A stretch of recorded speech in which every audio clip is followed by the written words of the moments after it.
문자 왔는데. Di cerita sebelumnya, Yanchen berhasil membuat pil Dabao tingkat 5 atas.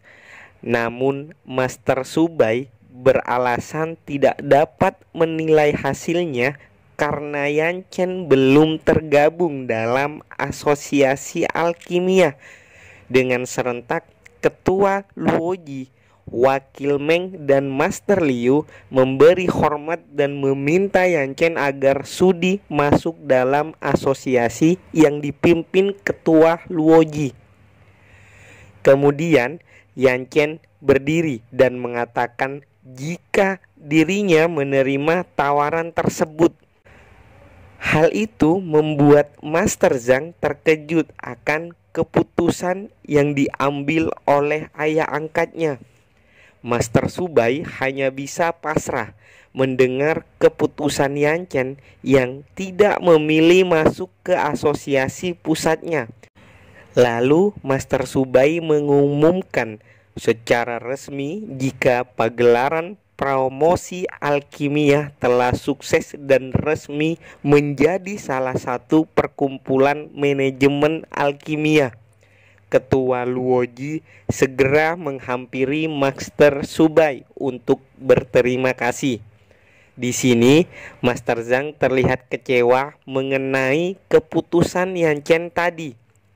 Dia pun memberi kode kepada Yanchen dan berkata kepada semua orang, "Karena acara ini sudah selesai, aku dan Master Chen akan undur diri.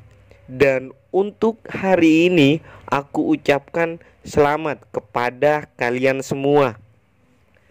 Mereka berdua pun langsung kabur berlari pergi dari sana. Di tengah perjalanan mereka berhenti. Dengan kesal Yanchen berkata, Hei, jangan menarik tanganku seperti itu, sakit tahu." "Dasar kau. Nah, sekarang apa? Kamu ingin sesuatu dariku kan? Katakan saja." Dengan malu-malu Master Zhang membenarkan hal itu. Seperti sifat anak yang memohon kepada orang tuanya, dia berkata, "Ayah, sekarang sudah resmi menjadi perwakilan alkimia. Aku juga ingin ayah bergabung dengan Akademi Wuzi milikku sebagai penatua. Ayah bersedia kan?" "Kalau untuk itu, nanti saja kupikirkan," ujar Yanchen sambil tersenyum berjalan pergi. Namun masih dengan sifat kekanak-kanakannya, Master Zhang melompat ke punggung ayahnya dan merengek, "Kumohon ayah, pikirkan sekarang saja. Ayah tega. Tawaran dari mereka ayah terima, sedangkan aku tidak."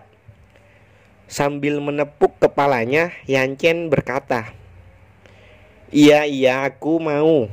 Dan cepat turun dari punggungku." "Terima kasih ayah. Tapi ada satu hal lagi." Yanchen pun bertanya, "Apa? Katakan saja cepat. Jangan lama-lama. Aku mau ke sekolah sekarang. Nanti bisa telat." "Jadi begini ayah. Aku ingin ayah menjaga seseorang." "Siapa?" ujar Yanchen penasaran. "Dia cucuku Zhang Wujing. Ayah mau kan?" Namun saat dilihat lagi, Yanchen sudah tidak ada di hadapannya. Yanchen pun berteriak, "Kamu tenang saja. Akan kucoba semampuku." Cerita berpindah di sekolah. Di dalam kelas terlihat Yanchen yang tertidur pulas. Namun ada seseorang dari luar yang menendang pintu dengan keras. Diketahui orang yang di sebelah kiri bernama Shuren dan di sebelah kanan bernama Feng Boyi. Shuren berteriak, "Hoi, siapa di sini yang bernama Yanchen? Panggil dia cepat. Katakan kalau kami ingin bertemu." Yu Yao pun menanyakan keperluan mereka dan mengapa mencari Yanchen. Namun Shuren berkata, "Itu bukan urusanmu. Lagian kenapa cewek yang pamer pas sepertimu yang datang?" Dengan tegas Yu Yao menjawab, "Yanchen itu temanku, urusannya adalah urusanku juga." Shuren tersulut emosi dan mengeluarkan kekuatan dengan niat menyerang Yu Yao. "Sialan, kau berani membantahku, ha?" Namun seseorang memegang tangan Shuren dan membuat serangannya terhenti. "Akulah yang kalian cari dan jangan melibatkan ketua kelas kami." Yu Yao langsung berterima kasih kepada Yanchen. Feng Bui berkata, "Kaukah orang yang bernama Yanchen?" Yanchen pun menjawab, "Benar. Ada apa kalian mencariku?" Feng Bui kembali berkata, "Salam kenal. Kami dari perkumpulan Tiang Meng." Semua teman sekelas Yanchen terkejut mendengar jika mereka dari perkumpulan Tian Meng. Mereka menganggap Yanchen sial karena sudah membuat masalah dengan mereka. Perkumpulan Tiang Meng? Aku belum pernah mendengarnya. Masa bodoh. Aku mengantuk. Aku mau pergi tidur lagi saja. Shuren marah mendengar tanggapan Yanchen yang meremehkan perkumpulannya. Namun di sini Feng Bui menenangkannya agar tidak gegabah mengambil sikap. Feng Bui menjelaskan jika mereka datang karena perintah dari ketua grup Tiang Meng yang bernama Nan Jiang. Teman sekelas Yanchen kembali terkejut mendengar nama Nan Jiang. Apa aku tidak salah dengar? Mereka ingin merekrut Yanchen. Beberapa teman lain juga ada yang merasa iri dengan keberuntungan Yanchen. Beberapa juga ada yang sedikit kecewa karena tidak jadi gelut dan malah menjadi acara perekrutan. Dengan malas, Yanchen langsung menolak tawaran tersebut sembari berlalu pergi ke tempat duduknya. Suasana yang sebelumnya ramai tiba-tiba mendadak hening. Mereka semua terdiam mendengar penolakan dari Yanchen. "Aku sudah tidak tahan lagi dengan sikapmu," ungkap Shuren. Dia menendang bangku di hadapan Yanchen dan membuat buku-buku Yanchen berserakan. "Kami datang baik-baik merekrutmu, kau malah memalingkan wajah." Kemudian Yanchen berkata, "Kuperingatkan kau dalam hitungan 3 detik. Kembalikan meja serta bukuku seperti semula. Kalau tidak, maka kau akan menanggung resikonya." Feng Bui menambahkan, "Yanchen, pertimbangkanlah tawaran kami tadi. 1. Ketua kami sangat keras. Kau mungkin akan mendapat masalah jika menolaknya. 2. Kau benar-benar meremehkanku. Ku dengar kau pernah mengalahkan Wu Jing, tapi tidak denganku. 3. Bersamaan itu, pukulan Yanchen mendarat di wajah Shuren. Gerakannya tidak mampu dihindari oleh Shuren. Akibat pukulan itu, Shuren terlempar jauh ke belakang. Dengan kesal, Feng Bui berkata, "Sialan kau Yanchen. Kau berani melawan perkumpulan kami, ha? Enyahlah kalian dari sini. Aku sama sekali tidak sudi bergabung dengan perkumpulan sampah kalian." Shuren terlihat sudah tak sadarkan diri menerima satu pukulan dari Yanchen. Sambil berlalu pergi, Feng Bui memperingati Yan Chen. Ingat baik-baik, kau akan menyesalinya. Kami tak akan membiarkanmu begitu saja. Perkataannya terhenti karena dia menabrak seseorang. Hei bangsat, apa kau buta? Ha? Itu bukan urusanmu. Orang tersebut adalah Wu Jing. Apa kau kemari untuk menemuinya juga? Kusarankan agar kau jangan terlibat, karena kami dan Yan Chen sekarang punya masalah pribadi. Masalah pribadi? Yan Chen, benarkah yang dikatakannya? Sambil membersihkan bukunya, Yan Chen berkata, tidak juga tuh. Mereka kemari hanya mengacau dan merusak properti. Sudah kusuruh mereka untuk pergi, malah ngajak gelut. Sekalian saja kuhajar. Feng Bui kembali berkata, kau dengar sendiri kan? Bicara denganmu saja dia begitu sombong. Kita harus memberi dia pelajaran agar Belum selesai lagi Feng Bui berbicara, sebuah tamparan mendarat di pipinya. Ternyata tamparan itu dilakukan Wu Jing, sehingga Feng Bui terlempar begitu keras.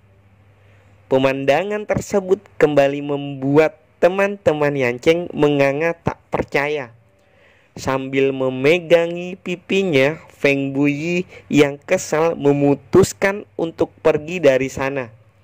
Kalian berdua tunggu saja pembalasan dari kami. Wu Jing menghampiri Yan Chen. Dia membantu merapikan meja dan buku yang berantakan. Kemudian berkata, Yan Chen, aku ingin meminta bantuanmu. Tolong ajari aku 3 teknik terakhir dari teknik pedang iblis. Lalu dengan percaya diri dia melanjutkan, karena dengan teknik itu aku baru bisa mengalahkanmu. Kau sungguh lucu. Biar ku beritahu, dengan teknik itu pun kau tidak akan mungkin bisa mengalahkanku. Dengan serius, Wu Jing mengatakan jika dirinya akan mencoba daripada tidak sama sekali. Namun Yan Chen yang suka dengan rasa percaya diri Wu Jing menawarkan bagaimana jika mereka bertaruh saja. Yan Chen akan mengajari teknik pedang kepada Wu Jing, dan ketika Wu Jing telah mahir menggunakannya, mereka akan bertanding. Taruhannya adalah jika Wu Jing tak mampu mengalahkan Yan Chen, Wu Jing harus bersedia untuk menjadi saudaranya. Dengan menjabat tangan, mereka pun setuju dengan taruhan tersebut. Dan Wu Jing segera berlalu pergi dari kelas Yan Chen. Setelah semua kejadian tadi, Yu Yao terus-menerus memandangi Yan Chen dengan rasa kagum. Yan Chen bertanya, hei, sekarang apa lagi? Kenapa kau melihatku seperti itu? Di sini Yu Yao menjelaskan kekagumannya.